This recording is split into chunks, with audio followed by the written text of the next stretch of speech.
Bonsoir à toutes et à tous et merci de rester fidèles au programme du soir. C'est nous votre bienvenue dans Regard Croisé, le tout premier numéro de cette semaine. Encore 4 sujets à aborder avec nos invités. Nous parlerons d'abord du Gabon, première visite d'Emmanuel Macron depuis la chute de Bongo. Notre deuxième sujet concerne le Mali et l'Algérie. Alger tend la main à Bamako pour resserrer les liens. Troisième sujet, nous parlerons du Cameroun. Issa Chiroma Bakary, temporairement accueilli en Gambie plutôt. Puis nous terminerons bien évidemment par le Togo. La CAT dénombre 48 détenus d'opinion et exige leur libération. Et pour en parler ce soir, 3 invités sur ce plateau. Avec moi, Gabin Adjao, vous êtes juriste et directeur de cabinet Juris Consulting. Bonsoir Gabin et bienvenue. Bonsoir docteur, bonsoir au plateau, bonsoir à tous ceux qui nous suivent. Merci de m'avoir invité. Merci beaucoup à vous Gabin d'avoir répondu à notre invitation. C'est moi docteur. Notre deuxième invité ce soir, Louis Kamako. Vous êtes journaliste et analyste politique. Bonsoir Louis et bienvenue. Bonsoir chers confrères, bonsoir à tous les téléspectateurs de la télévision du Monde Nouveau, bonsoir à mes 2 co-débatteurs. Merci beaucoup à vous Louis d'avoir répondu à notre invitation. C'est un plaisir. Notre troisième invité ce soir, Adam Adrono. Vous êtes journaliste et analyste politique aussi. Bonsoir Adam et bienvenue. Bonsoir docteur, merci pour l'invitation. Bonsoir à toutes celles et à tous ceux qui nous suivent. Merci beaucoup à vous tous d'avoir répondu à notre invitation. Merci. Avec vous d'abord, nous abordons notre premier sujet. Nous parlons du Gabon et de cette visite du président français Emmanuel Macron. Première visite donc d'Emmanuel Macron depuis la chute des Bongo. Le président français a fait un escale à Libreville ce dimanche 23 novembre. Et il a bénéficié d'un accueil chaleureux. Le président français qui quittait le sommet du G20 pour un autre sommet, celui de l'UE et de l'UA, mais a fait un escale au Gabon pour resserrer les liens entre les deux pays. On note que c'est la première visite d'Emmanuel Macron depuis la chute du président Bongo en 2023. Nous en parlons avec nos invités. Je commence par vous, Gabin Adjao. Oui, Emmanuel Macron s'est rendu la dernière fois au Gabon et tu viens de le dire, c'est la première visite d'un chef d'État français après la chute des Bongo, si je peux le dire, parce qu'il y a une gestion assez rigide de ce pays-là par les Bongo, du père en fils, plusieurs dizaines d'années. Et donc, après le putsch perpétré contre Ali Bongo, Brice Oligui Clotaire Nguema a pris quand même le pouvoir. Et bon, à maintes reprises, même quand il était encore président de la transition, il se rendait quand même à l'Élysée. Il était reçu par le président Emmanuel Macron. Et maintenant, après son élection, il a été félicité par le président Emmanuel Macron. Maintenant, il faut venir tâter le terrain, essayer de voir ce qu'il peut faire pour l'intérêt de la France. Parce que la première des choses est de savoir que quand Emmanuel Macron se déplace, premièrement, c'est pour l'intérêt de la France. Il ne va pas mettre du fuel dans son avion pour se déplacer et venir au Gabon juste pour faire de la villégiature. Il était venu pour les intérêts français. Et donc, moi, premièrement... Mais les intérêts français, mais le président Macron présente cette relation comme étant une relation d'amis entre le Gabon et la France. C'est ce qu'il va dire, mais on sait très bien que les pays n'ont pas d'amis, n'ont que des intérêts. C'est d'ailleurs leur père de la nation, si on peut le dire ainsi, Charles de Gaulle qui l'avait dit. Donc, on sait très bien que quand la France se déplace, ou bien qu'un dirigeant français se déplace, c'est à cause des intérêts de la France. Et donc, la France a déjà perdu assez de terrain, que ce soit en Afrique de l'Ouest ou partout ailleurs. La France a perdu énormément de terrain sur le plan diplomatique et même sur le plan des relations commerciales et tout. Donc, aujourd'hui, la France veut se repositionner tout simplement. Il faut resserrer les liens qui existent déjà entre ces pays-là, c'est-à-dire avec le Gabon. Notons que Emmanuel Macron ne va pas visiter que le Gabon. Il y aura d'autres pays à visiter sur le continent africain. Donc, la France est aujourd'hui dans une certaine offensive diplomatique pour essayer de resserrer les liens, pour essayer de reconquérir le terrain. Parce que sous Emmanuel Macron, la diplomatie française a véritablement dépéri. Ça a pris véritablement de coups. Donc, aujourd'hui, avant la fin de son mandat à la tête de la France, il essaie quand même de renouer de bonnes relations avec certains pays qui peuvent l'être encore et essayer d'avoir encore le monopole des liens commerciaux et des liens séculaires qui existaient entre ces pays-là. Notons que la France aujourd'hui doit changer de paradigme et peut-être que Emmanuel Macron va essayer de voir dans quelle mesure de nouveaux accords peuvent être signés et tout ça. Mais sachant très bien, et les Gabonais le savent d'ailleurs, par rapport à ce qui concerne et particulièrement la visite d'Emmanuel Macron au Gabon. Le Gabon est un pays très riche en pétrole et tout ça, donc il va falloir essayer de mettre encore la même mise, beaucoup plus sur ses ressources, et on connaît très bien le lien qui unit la France à Brice Clotaire Oligui Nguema. Certains l'appelaient même un coup d'État doux, donc c'est juste un changement de personne, mais le plus important pour la France, c'est de maintenir les liens, c'est de maintenir les intérêts de la France au Gabon. Si Brice Oligui Nguema est au pouvoir, il va falloir qu'il serve aussi les intérêts de la France, et que voilà, quoi, c'est ce que la France essaie de faire. Alors, maintenant, une petite analyse très rapidement oui, de quelques portions des propos du président français, des propos qui, à mon sens, marquent un détachement un peu avec le discours officiel qu'on connaît à la France. Il dit, sachez une chose, la France sera là, à sa juste place, c'est-à-dire celle d'un ami qui peut vous aider à réussir avec esprit de respect. Et il a ajouté que ce sera pour des partenariats gagnant-gagnant. C'est un langage aujourd'hui que les Africains veulent entendre. Et il a joué de cela pour dire que non, maintenant nous sommes là pour un partenariat gagnant-gagnant et non juste pour une relation de dominant-dominé. C'est ce que la France a toujours fait pendant des dizaines d'années, et donc les Africains ont compris un certain nombre de choses. C'est la raison pour laquelle même la France est décriée dans plusieurs pays, et donc aujourd'hui il essaie de changer de discours et donne aux Africains ce qu'ils veulent entendre, c'est-à-dire on est là pour une relation gagnant-gagnant, pas une relation de dominant à dominer. Mais est-ce que dans la réalité ça va se traduire?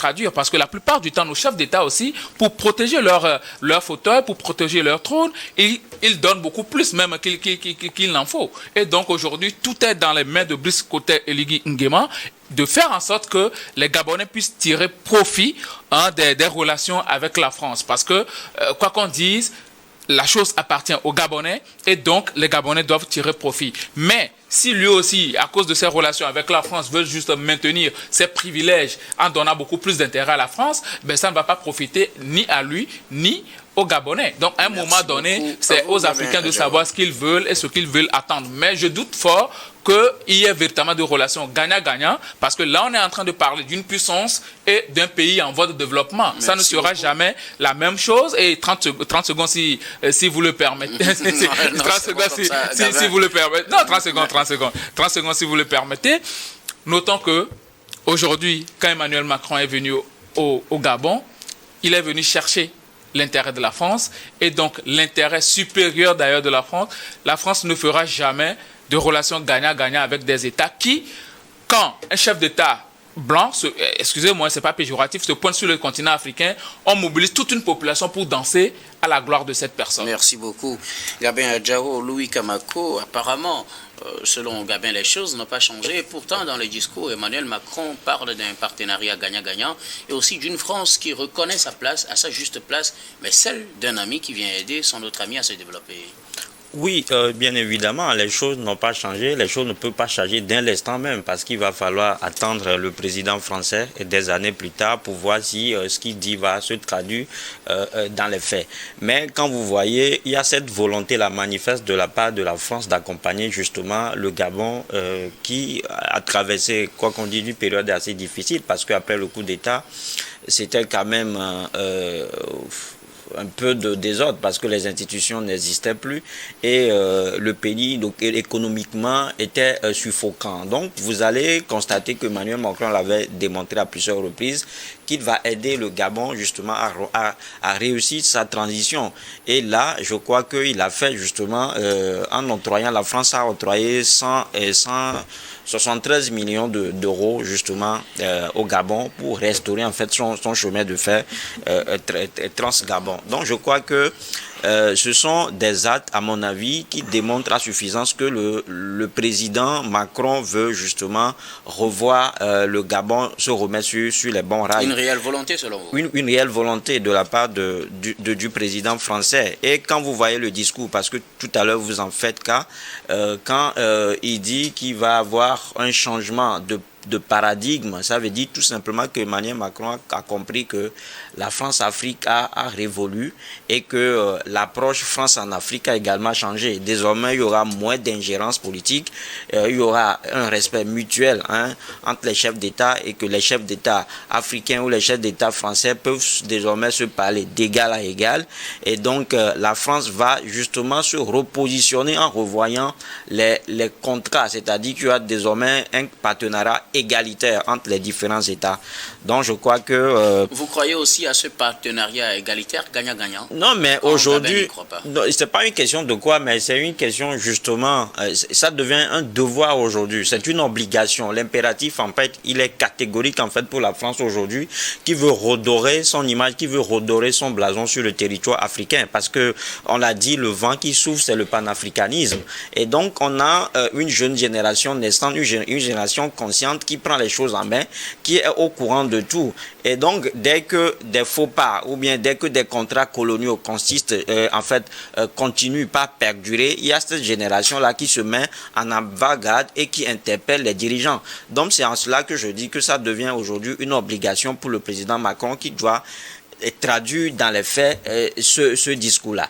Donc je crois que Emmanuel Macron a compris qu'à un moment donné, la France a perdu son influence sur le territoire africain, la France a perdu son hégémonie et que justement il va falloir changer de paradigme comme lui-même l'a dit. Donc je crois que c'est une visite à ma foi qui traduit la reconnaissance diplomatique d'Emmanuel Macron. Ça veut dire que Brice Clotaire Nguema, quoi qu'on dise, il a été élu avec un score à la soviétique.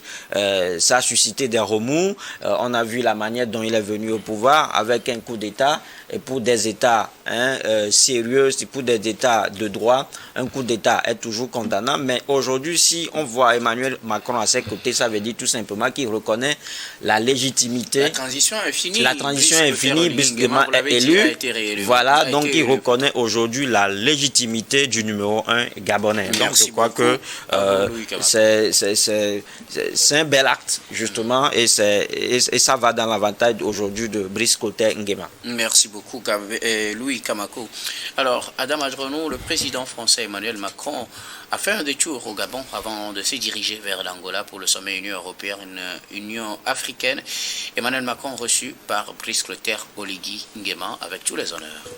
Oui, nous savons bien avant même de revenir sur votre question que lorsque nous prenons les pays francophones ou pratiquement colonisés par la France, qui à un moment donné certains ont jugé utile de pouvoir se retirer avec ce panafricanisme qui est en vogue aujourd'hui. La France elle-même essaie beaucoup plus de raffiner, de peaufiner un peu son discours sur tous les territoires où il avait pratiquement le vent en poupe. C'est également dans ce contexte-là qui vient au Gabon. Mais n'oubliez pas également que le Gabon, quoi qu'on dise, c'est l'un des pays, l'un des rares pays que la France a colonisé qui aujourd'hui n'a pas ce discours assez poussé. Le discours de changement, en tout cas de partenariat en ce qui concerne. Puisque cette liberté-là aujourd'hui est exprimée, même si il n'y a pas, en tout cas, un décret qui le dit expressément. Nous savons que tous les États aujourd'hui ont cette main libre et que la France également, même si nous savons que le positionnement des troupes françaises dans les pays, etc., est un motif idéal pour montrer en tout cas votre attachement à un pays. Quand cela nous tienne, je pense que le Gabon a toujours ses racines d'amitié avec le Gabon. Et ces racines-là sont assez poussées, en témoigne d'abord lorsque nous prenons en termes de colonie. Et lorsque vous prenez également, Clotaire est venu au pouvoir, comme nous l'avons vu dans les pays qui ont connu en termes de temps et de circonstances les mêmes événements, notamment ce coup d'État qui a poussé les Bongos à lâcher la gouvernance du pays, nous avons constaté que les Gabonais pris dans leur globalité n'ont pas escandé en réalité ce discours-là comme l'avons vu dans d'autres pays. Ça voudrait dire qu'au sein même de l'opinion gabonaise, ils sont d'accord que la coopération avec la France, en tout cas même si nous savons qu'aujourd'hui, sur certains aspects, béquille, il continue toujours pas à garder des liens d'amitié. Et donc je pense que au-delà de tout, Emmanuel Macron a su bien faire de pouvoir donc définir en réalité les motifs donc de sa visite au Gabon, qui, dans un contexte où la France veut toujours se renaître dans ces genres de pays-là, ou ressusciter en tout cas une image qui contrarie en réalité ce qu'on a connu de la France par le passé. Donc je pense que cette diplomatie, Emmanuel Macron l'a toujours bien faite, et en témoigne lorsqu'il prend le discours, même si Emmanuel Macron, sur le territoire français, il y a même les Français qui dénoncent en réalité trop de proximité. En tout cas, ce discours paternaliste que la France a toujours voulu faire valoir dans ces pays-là, lui-même essaie aujourd'hui de peaufiner ce discours-là. Donc voilà pourquoi il a bien cadré. C'est un changement de discours en fait. C'est un changement de discours. Un changement de discours qui, dans l'air du temps, est nécessaire, même si, comme je l'ai dit, le Gabon lui-même, que ce soit au niveau des autorités, comme au niveau de l'opinion, n'a pas exprimé en réalité là ce refus vis-à-vis de la France. Mais la France a compris qu'il faudrait quand même un changement de discours pour se repositionner, parce que c'est l'un des rares pays aujourd'hui francophones qui plus ou moins n'a pas en tout cas cette image-là d'une France qui est rejetée dans tous les pays. Qui est malvenue. Merci beaucoup à vous tous pour vos contributions. Nous allons marquer la première pause, puis on reviendra tout à l'heure pour la suite de cette émission.